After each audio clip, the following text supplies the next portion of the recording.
Hey guys, Crazypostman here. Well, today we're going to learn how to do a new install on a Luba 1. If you watched my Luba repair videos, you'll know exactly what's going on here and why I have this Luba and that brand new one. Actually, you'll have to watch part 3 to know why I have a new Luba out here. We're not going to talk about that in this video. If you want to know about that, just watch part 1, 2, and 3 of my Luba repair videos. So today what we're going to do is we're going to get this Luba 1 up and running on this 3-acre property here. Now, this is a Luba 5000, so I'm not going to be able to cover but maybe less than half of this property. But we're definitely going to max this guy out here, so I'm going to show you how to initialize it in the app. I'm going to show you how to connect it to the RTK and where you should install your RTK and base station. And then we're going to start programming in some maps and some no-go zones and some pathways. So if you need to know how to do that, keep watching. So getting a little bit closer of a look, you can see we got two Luba 1s here. These are the same version. They are just, that's a 3000 and this is a 5000 here. So when you're installing your charging station, there's a couple things you're going to want to consider. Number one, you have to be near enough to an outlet to get power. So this guy, the cable is running all the way back over there. Something else you want to consider is, like I said earlier, the location of the charging base. You see, it's not right next to my house here, and that is because, of course, I tried that first and it didn't work. When I first installed my Luba, I installed it on this side of the fence, and it was right against the wall over there at the back of this fireplace, and it lost satellite reception all the time being that close to the house. So I pulled it out away from the brick wall and put it out here, and it has much better satellite reception sitting out here away from the house. So you want to get your charging station away from the house if possible. This may be a little bit less of an issue with the robots that have the cameras, because they can use their cameras when there's a loss of satellite situation. For these Luba 1s, it's pretty important to have no satellite reception issues at the charging station. So now we got our charging station located and plugged in. The next thing you want to think about is how level is the ground. Because at the back of Luba, you just have these two little charge pins, and they have to line up perfectly with these two charge pins on the robot. So you need everything to be as level as possible for this to happen successfully. So now we got our charging station situated and Luba is charging. Now you're going to want to place your RTK station. And you can see where I placed mine. It's on the edge of the roof, just right up over there, utilizing an old satellite mount. Now for your RTK, you're going to want to put it in a location that is out away from the house and open to the sky in all directions. So the RTK station will have the same problem as the robot. If you planted the RTK pole right beside the house, it's going to be blinded to all the satellites that are in that direction. And it needs a full 360 view of the sky to give you good service. So another thing to think about, your RTK doesn't have to be up high in the air. It really won't make much of a difference because the satellites are hundreds of miles above it anyway. That extra 15 foot up in the air is really not going to make any difference on satellite reception. So if it was out there in the middle of the yard, just sitting on the ground, it would work just as good because there's nothing around it. It just needs a full view of the sky. And another pro tip here, this doesn't have to be mounted anywhere in particular on your property. It's going to have quite a good reach on its signal, so you want to mount this where it gets the best view of the sky.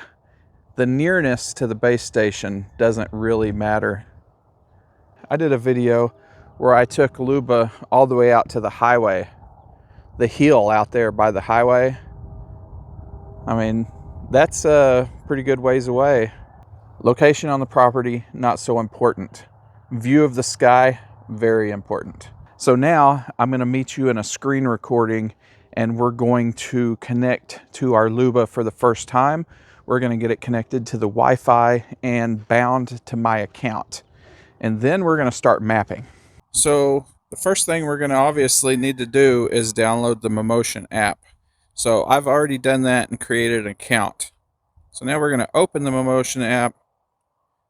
And if you're a brand new customer, you're not going to have anything in here. You can see that I already have an RTK. I have a YUKA. I have that all-wheel drive 3000 that's turned off. And here is an option to add a new robot. So that's what we're going to do today. Y'all want to see me while we do this? I'll leave my little picture there. So this is what we're going to do today. So we're going to click add, and it's going to ask you, hey, what kind of robot do you have? So you can see that there's a Luba here ready to pair already. So we're not going to have to add it manually. So we're just going to say add. It's going to do some hocus pocus in the background.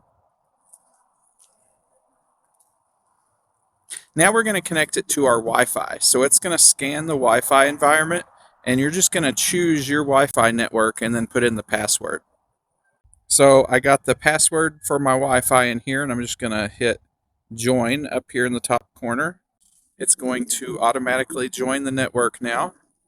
So if you purchase a Luba, you're not going to have to do this next part because your Luba and your RTK will come paired from the factory. But since I am not using the RTK that came with this Luba, I'm using the one that we already have installed over there. You remember I showed you earlier.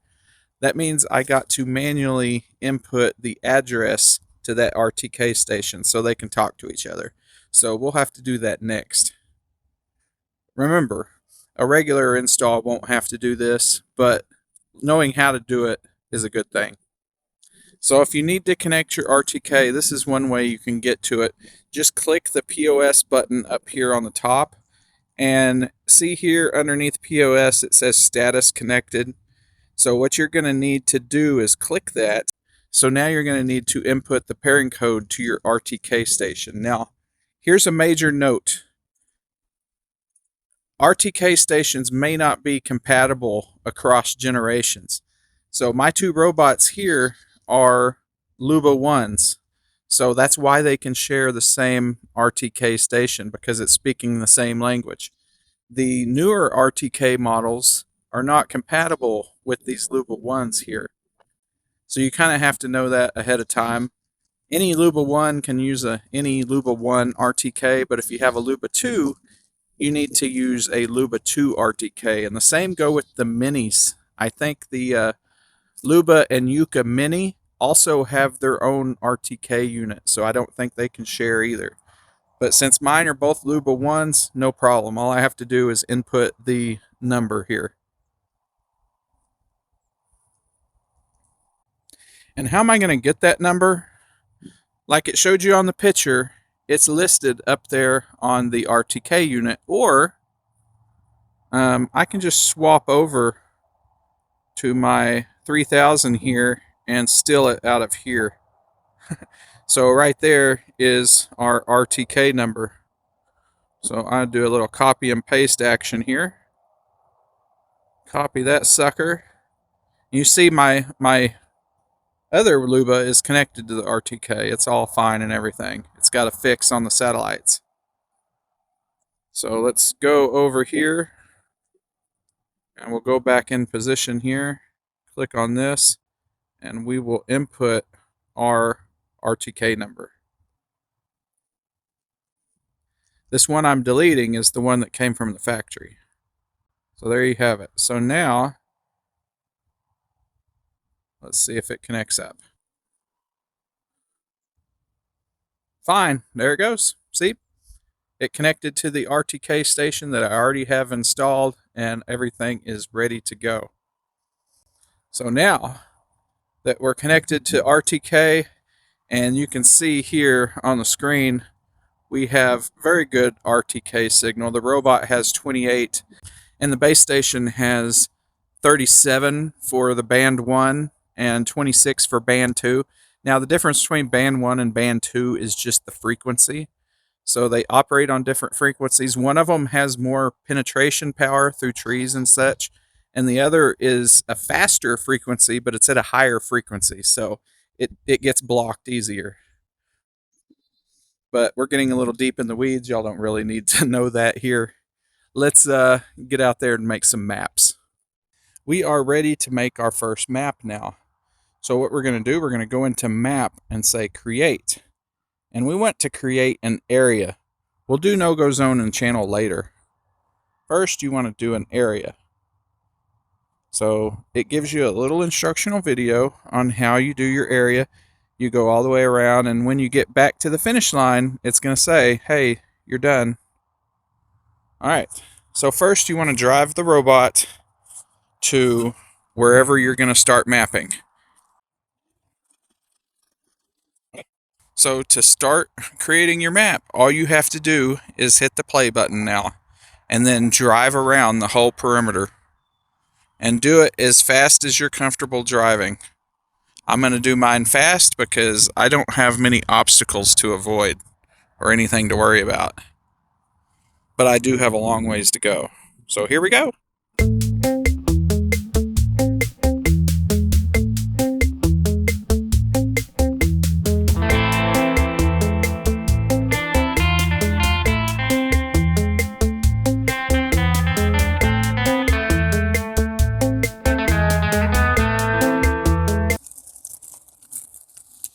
Okay, and then we're approaching the end here. There you have it. So you say finish, and it's going to color all that in. Now we have area 1. Now we just got to go over there and do it all again on the other side of the front yard. Editor Crazypostman coming to you here because something went wrong when I was making this area, and I want to try to explain what it is. So when you're making two areas that butt up against each other, you don't want to leave a strip of unmowed grass in the middle. So what you want to do, you want to overlap the two zones.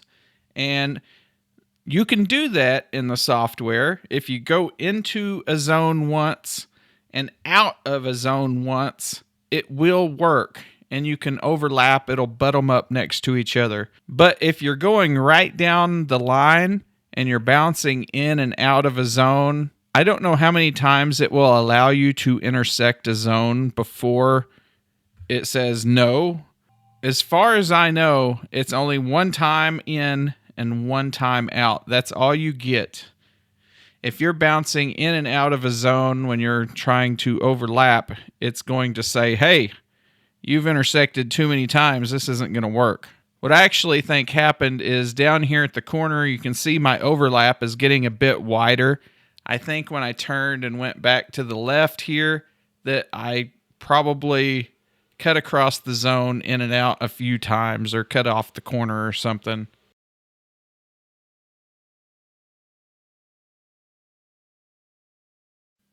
Yep, even the pro Crazypostman had to do it all over a second time. So obviously that didn't work. So we're going to have to be more careful. Let's try again. It sucks that this area is so big. It takes like 5 minutes for me to walk the perimeter.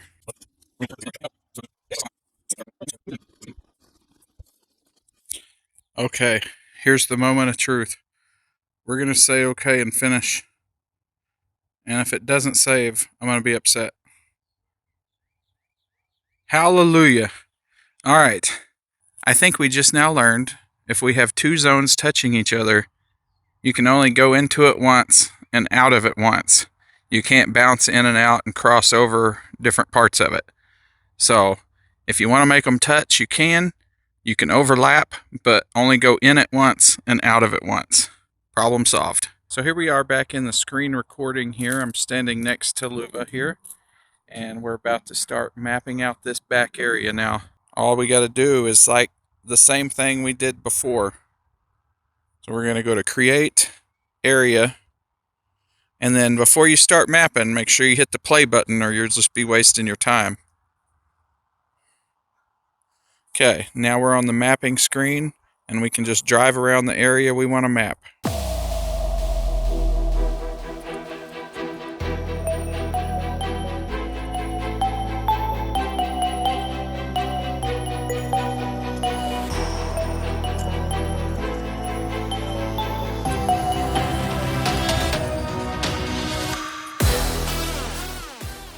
Watch what happens to the satellite signal here when I go under these trees. It goes out for a second and pauses, but it quickly recovers. So you can see when that happens, the robot locks and freezes so you can't move with poor position status. But when it's able to go again, you can just start moving again and nothing will be affected from the loss of satellite. It'll just continue on.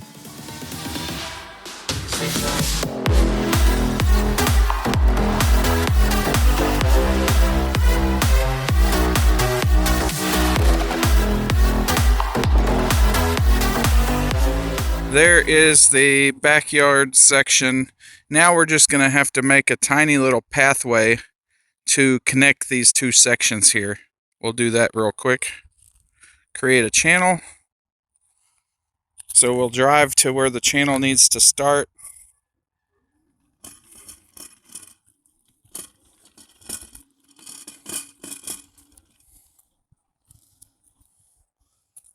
And then we'll hit the play button. And then just drive through this little line here.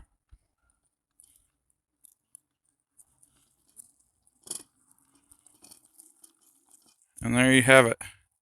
There is our tiny little pathway. And since these two zones are touching each other, we don't have to make a pathway between these two. So now what we're going to do is we're going to start installing our no-go zones. So things like this flower bed that has a hard barrier around it, I'm going to need to put it in as a no-go zone. So how we do that is we go to create and you say no-go zone. You get your robot where you want to start and you just drive a circle around your no-go zone, and when it connects back up, you'll be done. So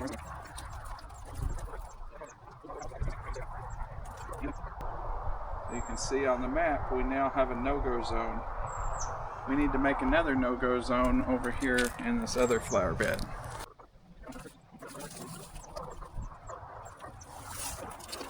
Okay, so we did the little back here and we did the whole front and got the no-go zones all mapped out, and we've used up 3,784 square meters, so that leaves us with a little bit more to spare. So we'll go to the way back there and map out one of the nice square areas that's open, and we'll get it all mapped out, and we'll have to draw a connection path coming back to the charger on our way back.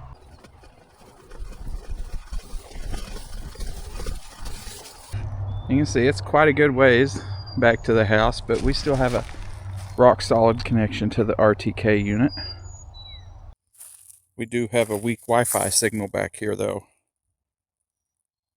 So here we go. We're going to map an area and we're going to head off. We're just going to breeze through the rest of this because this video has gotten a little bit too long already, but I think y'all are well aware of how to create new areas now and link them with pathways. So enjoy the super speed here. All right, well, I'm officially pooped. Thanks for watching this episode. I hope it didn't get too long. We'll have to come up with a name for the new Luba because it's not OG anymore. I used to call it OG because it was like the original, but now it's not. It's a version 2. Maybe I'll call it V2. I already got a V2. So, but this one, I never really had a relationship with this one. So it doesn't really have a name. This guy just lives in a closet. I don't even use it at my house either. So it just comes out as a spare when I need it or something goes wrong. But I guess we'll call that V2 for now. I guess that's as good of a name as any. You can see I got its little house back over it and it's ready to mow. So we'll let it just start taking care of the property. And if I need to make an update, I will. I'll let you know if anything goes wrong. I'm going to take unnamed Luba back to the garage and put it back to bed. And we'll leave V2 here to take care of Mom and Dad's house. Thanks for watching this video, and I will see y'all in the next one.